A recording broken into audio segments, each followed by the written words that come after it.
Okay, so today we're taking a deep dive into Think Straight, Change Your Thoughts, Change Your Life by Darius Foreau. Sounds good. Yeah, this one was actually flagged by you, our listener, as something worth exploring, so thanks for the suggestion. Absolutely. I think a lot of us struggle with kind of like, I don't know, feeling like our minds are a little bit out of control sometimes. Yeah, definitely. It can feel like you're just along for the ride. Right. And so what we're going to try to do is really pull out the stuff that's useful, the ideas that you can immediately apply to kind of sharpen your thinking Right? and hopefully get a little bit more control over that mental landscape, if you will. Yeah, and to really kind of cut through the noise and Yeah. really get to what matters, Exactly. Like what can Sure. we actually do to improve our thinking? Yeah, because there's a lot of kind of, I don't know, abstract theory about thinking and how the mind works, but Sure. we're not interested in that for this deep dive. We want to find those practical tools that you can use right now. So for those who aren't familiar with Darius Foreau, he's an entrepreneur, he's a blogger, he's got a pretty popular podcast, The Darius Foreau Show, and he's built a pretty big following, actually, over 3 million readers on his blog. Wow. So he's clearly tapped into something that resonates with people. Yeah, you really have. Yeah, and it seems like a lot of what he writes and talks about is about this very issue of thinking and how to navigate the complexities of our own minds. Yeah, absolutely.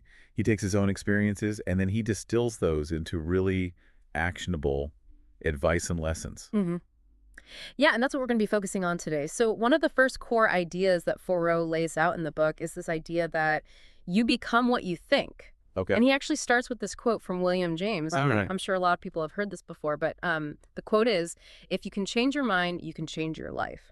That's a good And one. it is a good one, and it's a very simple statement, but it's actually quite profound when you really start to unpack it. Yeah, for sure. And the context of this quote is really interesting because Thoreau kind of gives the backstory of William James's life and how he, this wasn't just something he kind of came up with on a whim. Oh, okay. So after graduating from Harvard Medical School at age 27, J.E. went through what he called a crisis of meaning. Okay. And this wasn't just, a bad week or a bad month. We're talking about like a significant period of depression, suicidal thoughts for months. He was really struggling. Wow. And it's important to remember who we're talking about here. This is William James, Yeah. who went on to become, like a pillar of psychology, the founder of pragmatism. Right. The fact that he himself wrestled with this darkness for 3 years really underscores, I think, the power Yeah. and the challenge of our own minds. Yeah, I think it shows that anyone can struggle with their thoughts. Absolutely, yeah. No one is immune to this. Yeah. And the intensity of his struggle is something that Thoreau really highlights in the book. He quotes John McDermott, who says that James spent a good part of life rationalizing his decision not to commit suicide. Wow. So, like, it was a huge thing that he was dealing with. We're talking panic attacks, hallucinations even. Yeah. And initially, he thought that this was purely biological, Oh. something he was predisposed to because his father actually struggled with similar issues. Oh, interesting. But the thing is, he found his breakthrough not necessarily through, like, medication or external intervention, at least initially. So what was it then? Well, what's really fascinating is it was an intellectual realization. Right. He was reading an essay by this French philosopher, Charles Renouvier, and something clicked for him. Oh, wow. Thoreau actually quotes James's journal entry where he writes about this kind of like decision to believe in free will. Oh, interesting. And the quote's pretty powerful. He says, "The sustaining of a thought because I choose to when I might have other thoughts. My first act of free will shall be to believe in free will."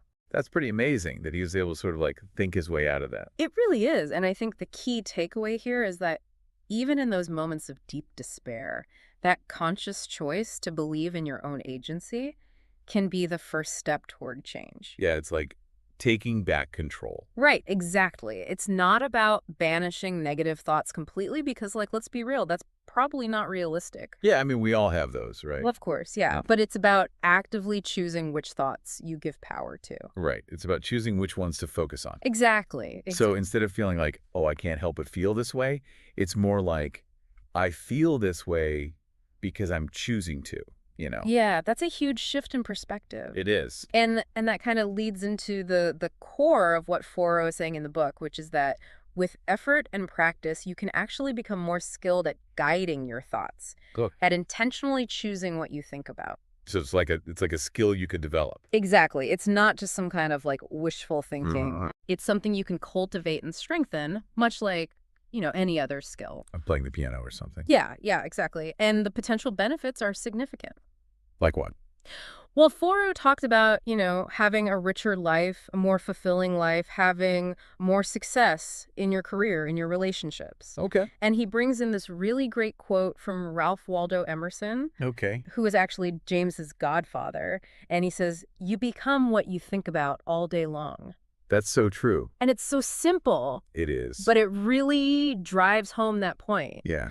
And Foro emphasizes that our actions really flow from our thoughts. So if you want to change what you do, you got to start by changing how you think. That makes a lot of sense. So if we buy into that, like how do we actually start thinking better? Well, that's a great question. And that kind of leads us to the next key idea, which is this concept of practical thinking. And Foro actually quotes Robert Greene here. And Greene describes the human brain as the most miraculous, awe-inspiring information processing tool. Wow. It's this incredible instrument that we all have. Yeah, it's like we have this supercomputer in our heads. Exactly. But here's the thing. We're born with this amazing tool, but we don't inherently know how to use it properly. Right. It's not like it comes with an instruction manual. Exactly. You And know. we often operate under this assumption that we are rational and logical in our thinking. Yeah, I mean, we like to think we are. Yeah, of course. But, research shows that that's not always the case. Really? Yeah, and Foro actually mentions Dan Ariely's book, Predictably Irrational. Oh, I've heard that one. Yeah, and Ariely basically points out that our perception of our own rationality is often skewed. Like, we think we're in control of our decisions, but a lot of times, those decisions are driven by our emotions, our desires. So we're not always as rational as we think we are. Not always, no. And one of the most striking things that Foro points out is that there's this huge list of cognitive biases that we're all susceptible to. What are those? So they're basically these ingrained patterns of thought that can lead us to make, irrational judgments or decisions. Like what? So, like, one example is confirmation bias, where we tend to seek out information that confirms our existing beliefs, even if those beliefs are wrong. Oh, yeah, I've definitely done that. Yeah, we all have. Or another one is the availability heuristic, where we tend to overestimate the likelihood of events that are easily recalled, like something that we saw on the news recently, even if it's statistically unlikely. So it's like our brain is playing tricks on us. Yeah, in a way. Hmm. And this is where I think Foru's approach is really helpful because a lot of resources will describe what these biases are and why we think the way we do. Right. But Foru is really focused on giving you practical strategies to actually change your thinking. Oh, okay. So it's not just about understanding the problem, it's about finding solutions. Exactly. And he aims for you to walk away from each chapter with at least one actionable idea you can implement. I like that. But he also emphasizes that, to really get the most out of this, you need to be open-minded. That makes sense. If you're going into it thinking that you're already a perfect thinker, Yeah. you're probably not going to get as much out of it. So being willing to admit that maybe you don't have all the answers is kind of the first step. Exactly. So, okay, we've talked about how our thinking isn't always so practical. We've got Yeah. all these biases. So how do we actually improve? Like, where do we start? Yeah, that's the million-dollar question, right? And that takes us to the third key idea, which is training your mind for clarity. Okay. Fora uses this really great analogy of comparing the mind to a muscle. Okay. He says, just like our physical bodies need regular training to stay fit and healthy, our minds need regular training to stay sharp and clear. So it's not enough to just like go to school and then you're done. Exactly. And I think a lot of us fall into this trap of thinking that learning ends after our formal education. Yeah. We dedicate all these years to school, honing our minds, but then often we just kind of settle into these routines that don't really challenge us mentally. Right. We get comfortable. Exactly. So we stop pushing ourselves. We do, and we tend to gravitate towards what Fora calls mental comfort food. Mental comfort food. What's that? Familiar thoughts, predictable entertainment. Oh, okay. Like, he even uses this phrase, relax and watch something on Netflix, which, who hasn't said that, right? All the time. Yeah, That's me every night. exactly. And while downtime is important, Yeah. it does kind of make you wonder if we're sometimes avoiding that slight discomfort that comes with actually thinking deeply about things. Yeah, I guess it can feel like work sometimes. It can. Foro brings in this quote from the Stoic philosopher Epictetus, and it's really relevant here. Epictetus says, The life of wisdom is a life of reason. It is important to learn how to think clearly. Clear thinking is not a haphazard enterprise. It requires proper training. I like that. And to illustrate this point, Foro actually gets really personal in the book. Oh, okay. He talks about his own experience and how before he really started consciously working on his thinking, his mind felt like pure chaos. Really? Yeah, he describes it as this like mush of positive, negative, sad, happy, and above all, confusing thoughts. Wow. I think we've all been there. Yeah, it's that feeling of just like mental clutter, that constant internal chatter that's not always productive. Right, like your mind is just racing. Exactly. And so the next key idea really focuses on this transition from chaos to clarity. Yeah. And Foro tells this really vivid personal story. Oh, I love a good story. Yeah, and this one's a good one. So he was moving to London, he had everything lined up, Right. apartment secured, old lease ending, even his family was coming to help him with the move. Sounds like a smooth transition. It should have been. Oh, okay. What happened? At the last minute, his landlady in London changes her mind and decides not to rent him the apartment. Oh, no. Yeah. So suddenly, he's stranded, no place to live, all of his stuff is in a van. Oh, that's a nightmare. It is. And he describes his reaction, which was just pure panic. Yeah, I can imagine. He's blaming himself, he's calling himself an idiot, he's just totally overwhelmed by the situation. Yeah, that's a pretty stressful situation. It is, and looking back, he recognizes it as a classic first world problem. Yeah. And he admits that his thinking was completely clouded by emotion. Right. He was just caught in this whirlwind of worry and self-pity. So what did he do? He describes making a conscious decision to think straight. Okay. And he actually visualizes this, like he has this mental image of all this mush of useless thoughts, the anxiety, the self-recrimination, the confusion. Yeah. And then he contrasts that with one straight thought that has a single useful purpose. And what was that? Finding a solution. Okay. Yeah.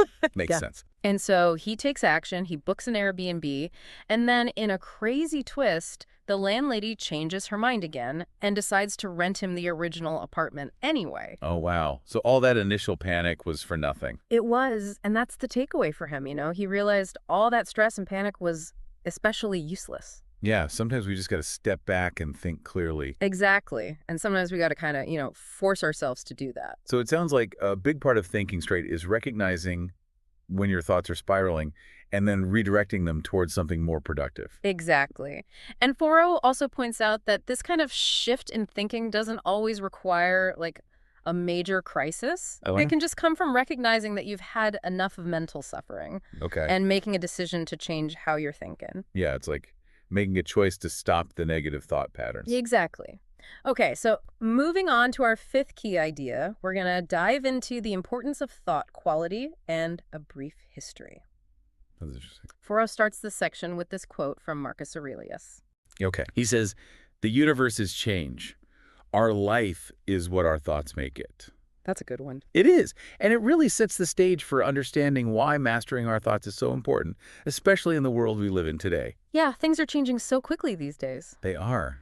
And so all this rapid technological change, the evolving job markets, all the global interconnectedness, Yeah, it leads to a lot of mental activity, right? absolutely. It can be overwhelming. And often it manifests as worry, uncertainty about the future. Makes sense. But the desire to understand and control our thoughts, this isn't some new thing. This is something that philosophers have been grappling with for centuries.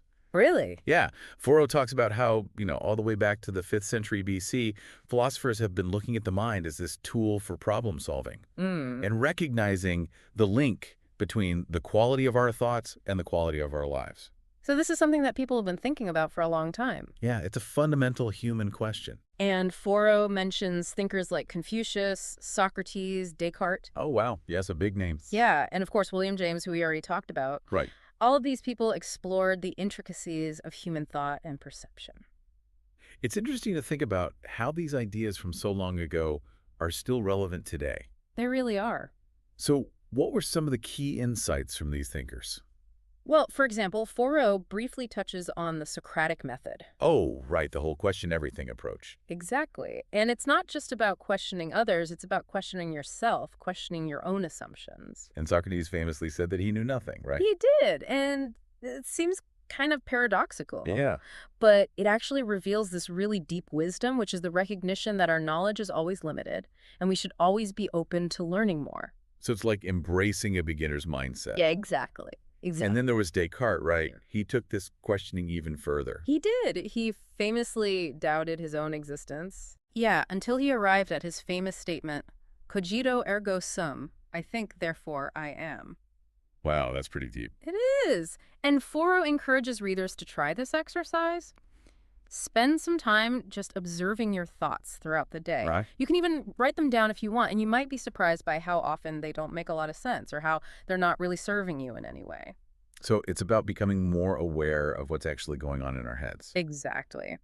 And Descartes also emphasized the importance of questioning the source of our beliefs. Okay. Not just the belief itself, but where did that belief come from? Because a lot of our beliefs are just based on what we've been told or what we've always assumed, right? Exactly. And those might not always be the most reliable sources. So it's about examining those beliefs and seeing if they're actually holding us back. Exactly, exactly. And finally, Foro brings us back to the idea of pragmatism. Okay. And he highlights William James's definition of pragmatism, which is essentially a shift in focus away from these kind of abstract theoretical principles and towards practical outcomes, last things, fruits, consequences, facts. So it's about focusing on what actually works. Exactly. And the core principle here is that our thoughts should be useful. That makes sense. If they're not leading to positive actions or results, then what's the point of them? Right. They're just taking up space in our heads. Exactly. Foro actually ends this section with this great quote from Henry Ford, who said, "Thinking is the hardest work there is," which is probably the reason why so few engage in it. It's a good one. It is. And it really kind of brings home this idea that putting effort into consciously directing our thoughts while challenging is incredibly valuable. Yeah. It's worth it. It is. So, to kind of recap everything we've talked about today, Okay. we started with this idea that our thoughts have a huge impact on our lives and we have more agency than we might realize. Right. We can choose what we think about. Exactly. And then we moved into the need for practical thinking, especially given all those cognitive biases that we're all susceptible to. Those mental traps. Exactly. And then we talked about the importance of actively training our minds for clarity, just like we train our bodies. Right. It's an ongoing process. It is. And Foro gave us that great example from his own life about navigating from that mental chaos to clear thought when he was dealing with that housing situation in London. Yeah, that was a good one. And finally, we looked at this long history of philosophical inquiry into the nature and importance of thought. It's fascinating to see how these ideas have been around for so long. Yeah, they really have. So after all this, what's like the one big takeaway for listeners? Well, I think the biggest takeaway from Think Straight is that you can take control of your thinking Okay. and that it's an active process. It's not something that just happened. It doesn't, no. It's about choosing how you engage with your thoughts rather than being passively swept away by them. It's about being more intentional. Exactly. It's about moving from that reactive, chaotic thinking towards a more deliberate, purposeful approach to your own mind. I like it. So, on that note, I want to leave you with a final thought to consider this week. Okay. Think about one area of your life where your thinking often feels disorganized or unhelpful. Okay. It could be at work, in your relationships, a personal goal you're working towards. Got it. And ask yourself, what's one small, concrete step you could take to think straight in that area? Like what? Well, it could be something as simple as taking a few deep breaths before reacting to a challenging situation. Okay. Or consciously questioning a negative assumption that you find yourself making. Right. So it's about catching those unhelpful thoughts and then choosing a different path. Exactly. And just starting small, experimenting to see what works. Exactly. Because everyone's different and what works for one person might not work for another. So it's about finding what works for you. Exactly. Well, that's it for our deep dive today. Thanks so much for joining us. We hope this has given you some valuable insights and some things to think about. It definitely has for me. Awesome. Well, we'll be back next week with another deep dive. Looking forward to it. Yeah, me too. See you then. See you then.